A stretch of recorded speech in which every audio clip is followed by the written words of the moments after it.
Another beautiful morning, Mabini, Bohol. Dahil Friday today, ay pupunta kami sa San Vicente Ferrer sa Agipo, Mabini, Bohol. Doon kami pumupunta every Friday kapag gusto namin magsimba at magsindi ng kandila. And then, sinubukan ko mag-drive mag-isa para if ever mag-away kami ni Jetro, iwanan ko na lang siya.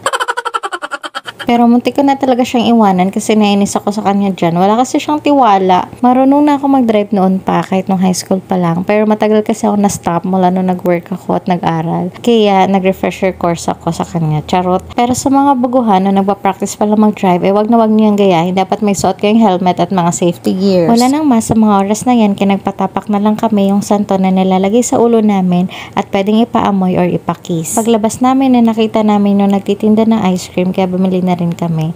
Madalang lang kami makapagsimba dito noon nung maliit pa kami. Dinadala kami ni mama. Naalala ko ang bango ng santo noon. Tapos dyan kami nagsisindi ng kandila. Pag uwi namin ng bahay, nagpatulong si mama na i-assemble yung kanyang sewing machine kay Jetro. Yung maliit na sewing machine kasi hindi daw to na-assemble ninyo. Takot daw siyang gawin. Kaya si Jetro na yung gumawa. At saka parang banding na rin nila, mother and son. Ayan, ang cute nga ng machine na na-order ni mama. Na-order niya lang daw yan sa Shopee. Yan, gusto niya nang itry, gusto niya nang gamitin. Nung naayos na yung sewing machine, pinakita naman ni mama yung kanyang massager. Na-order niya lang daw to online. Tapos tinry naman ni Jetro. Kasi masarap daw yan. Nakaka-relax. Kaya yun, feel naman niya. Nung bandang hapon ay napansin ko yung malunggay na parang ang sarap. Kaya sabi ko yun na ulamin namin mamaya. Maghanap lang kami ng isasahog. Naisipan namin na isda na lang para sinabawang isda na may malunggay. Tapos pumunta na kaming palengke. Actually, yung palengke ay sobrang lapit lang talaga sa bahay. Walking distance lang, mga ilang steps lang. Pero ito si Jetro ay nagmotor. Sabi ko, ba't pa tayo nagmumotor? Lapit-lapit lang. Kasi meron daw kaming pupuntahan mamaya. Para diretso na rin kami. Tapos yung bibili namin isda, idadrop lang namin sa bahay. Tapos may dinaanan muna kami dito sa gym. Ito pala yung gym ng Mabini, Bohol. Dito yan sa Central, sa Poblacion 1 located. Hindi pa siya tapos, kasalukuyan pa siyang ginagawa kasi nung nakaraan ay sinalanta siya ng bagyong Odette. Tapos ginawa siya and then meron na rin dinagdag. Parang talagang totally ka-covered na siya. Pinanood ni Jetro yung kapatid niyang si Nino na nagpa-practice kasi kasali siya sa Governor's Cup. Magkakaroon kasi ng Governor's Cup sa darating na linggo. Pero unfortunately, hindi na kami makakapanood kasi flight namin ng Saturday. After naman yan is dumiretso na kami dito sa wet market. Ito pala yung palengke namin noon pa. Hindi pa rin nagbago. Dito pa rin siya located. Yung mga isda tsaka yung mga karne dito banda. Maliit lang siya actually. Tapos nakita namin si auntie. Nag-bless na rin kami at sa kanya na rin kami bumili ng isda. Masasarap yung isda dito kasi fresh talaga siya from the sea.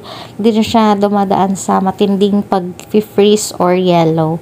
Ayun na yung nabili namin. Mamaya dadrop lang namin yan sa bahay. Tapos dumaan din muna kami sa dry market. Dito naman yung mga dry items, mga gamit sa bahay or kung ano-ano pa. Dito pa rin siya located. Ito yung palengke namin noon pa. Naalala ko nung kabataan ko. Dati kasi may tindahan din si mama dito. May pwesto kami. Pero ang tinitinda namin is gulay. Tsaka mga konting grocery or canned goods. Dito naman banda is yung may mga bags, tsinelas, tsaka iba't ibang gamit sa bahay. Kaya tinitingnan ko lang, maganda nga yun sana kung kaninang umaga kasi yan puno dapat yan ang mga tents ng mga tindahan. May mga titinda ng mga ukay-ukay. Kaso di kami nakapasyal kaninang umaga kasi may pinuntahan kami. Ayan naman yung isa pang court, yung lumang court.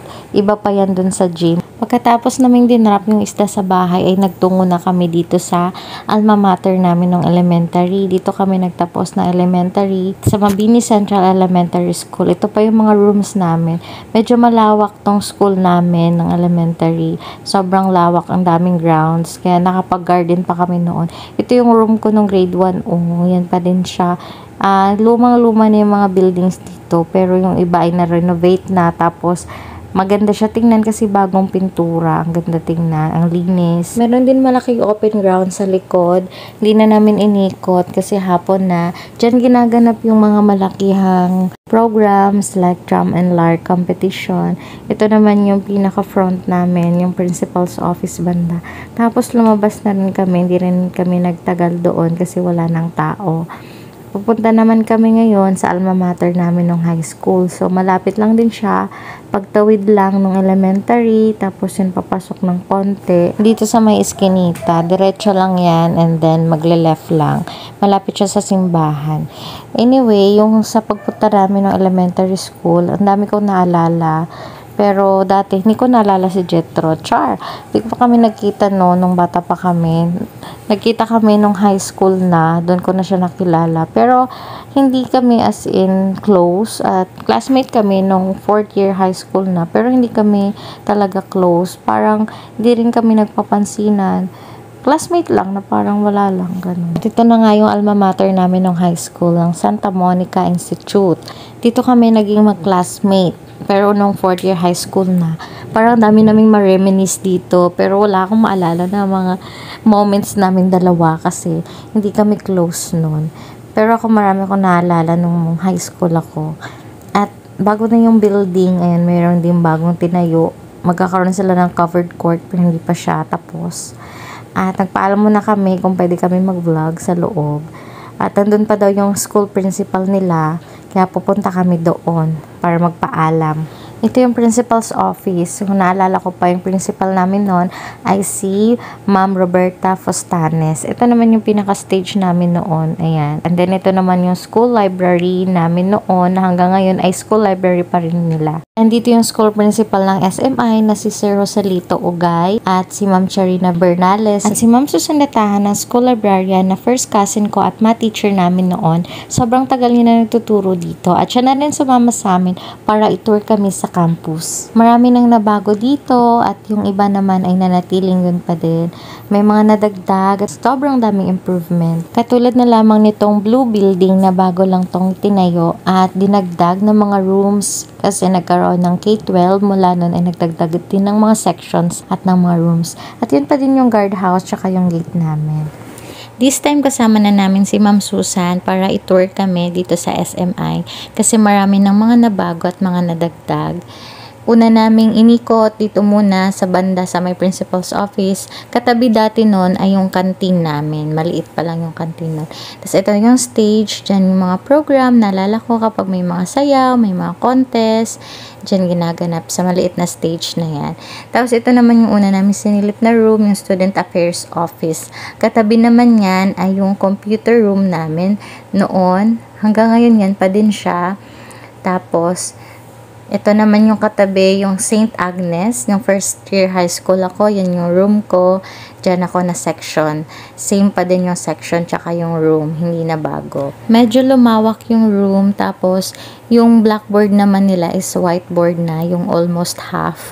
Tsaka may TV na rin bawat room.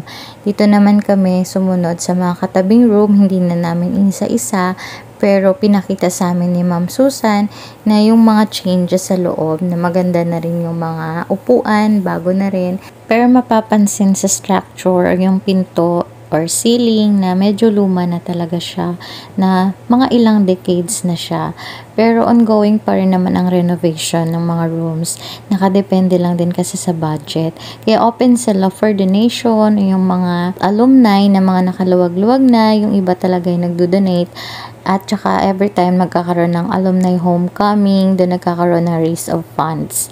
Kaya sa mga alumni ng SMI dyan na nakaluwag-luwag na sa buhay, baka pwede na kayong mag-donate. Medyo marami ng mga nag-donate noon, ng mga SMI alumni, lalo na yung mga nakaluwag-luwag na sa buhay. At kami naman soon, hopefully, makakapag-donate din kami dito sa aming alma mater. Dito naman banda yung cashier's office. Dati siya sa taas, ngayon nasa baba na siya. And then, akit naman kami doon sa taas ng mga rooms. Titingnan din namin, ito pa rin yung mga dating rooms. Itong St. Therese, dati siyang St. Thomas, dati siyang 4th year na room. Yun yung room namin noon. Doon kami, nag-classmate ni Jetro. Ito naman yung St. Michael, or grade 8, dati 2nd year high school. Diyan yung room ko ng 2nd year. Yan pa rin yun. Tapos, dito naman ay grade 12 na St. Andrew, na dati siyang St. Benedict. Katabi naman yan yung guidance office. Then, ito naman yung favorite place namin na tambayan tuwing break time or free time or kapag wala kami kaming klase. Dito kami sa lobby, tumatambay or nagpapahangin. Ito naman yung view kapag nasa taas kami. Makikita mo yung buong campus. At sa wakas magkakaroon na rin na sila ng covered court na pinapangarap noon kasi ang hirap talaga tuwing may program kasi open siya. Kapag mainit or umulan, mahirap talaga. Minsan pa nga hindi natutuloy yung program, napopostpone o di kaya nadidelay yung oras kasi hihintayin muna na tumila yung ulan. Ayan, ito naman banda is ma-renovate din daw to kasi gagawin tong 2-story building para madugtong doon sa blue building soon. For sure, sobrang ganda na ng campus pag natapos. Dito naman sa tabi ng stage, makikita yung golden anniversary marker na erected by the Alumni Association and friends. Next naman naming pinuntahan ay ang Blue Building at itong high-tech sa SMI ngayon. Meron na silang automated time in and time out, pati rin sa mga students. Itatap lang yung ID nila at magno-notify yon sa mga parents or guardian na pumasok na yung bata. Di katulad dati na walang clue yung parents kung pumasok ba or nag-cutting classes yung mga anak nila. So, sobrang ganda, diba? Ang galing ng bagong principal nila. Ito yung magiging office niya ng principal kapag natapos na yung building. Dito na siya sa taas. At ito naman yung view from the lobby. Matatanaw naman yung kabilang building. Diba? Ang ganda na. Sinilip din namin yung mga room sa taas at yung magiging view nila sa bintana. So, makikita dito yung mga residential houses. Yun yung magiging view nila sa taas. Meron din ditong grade 12, grade 11, tsaka grade 10. Yung section na yan ng grade 10 na St. Thomas, yan yung section namin nung 4th year. Pero, doon sa kabila yun. Nalipat na siya dito. May hagdan din dito sa gilid. So, pagbaba naman ay matatanaw yung simbahan at tsaka yung kumbento. Pababa na kami para tingnan naman yung mga rooms sa baba. Nandito na rin pala sa kabilang building yung section St. Benedict. So, para magkasama na yung St. Thomas tsaka St. Benedict. Pinakita rin sa amin ni Ma'am Susan yung improvised na blackboard nila na ginawang cabinet yung likod para may mapaglagyan o storage ng mga gamit or cleaning materials. Sobrang lalaki ng mga rooms nila ngayon compared noon. At maganda siya, tsaka malinis, maliwalas. Di na namin tinignan pa isa-isa yung rooms kasi same naman yun sa pinakitang una. So, dito na kami mag-exit sa kabila. Kapag papuntang main building, dito sa may left side, andito yung canteen nila. Pero sabi ni ma'am is temporary muna yung school canteen na yan. Siguro, mababago pa yan sooner. At ito naman yung mga mesa nila. Sobrang lawak ng canteen nila, kay temporary pa lang yan. Dito naman sa pinakadulo, ay makikita yung grotto. Yun pa din yung grotto namin noon. Hindi pa siya naayos at nalinis ulit kasi hindi pa nila natapos. Ito naman yung last na room na tinignan namin katabi ng canteen. Ito yung TLE laboratory. Dito na rin nagtatapos yung vlog namin. Thank you so much Ate Ma'am Susan sa pag-tour sa amin sa SMI. Excited na rin kami makita soon kapag natapos na lahat. At sa lahat ng mga nanonood, thank you for watching. Bye!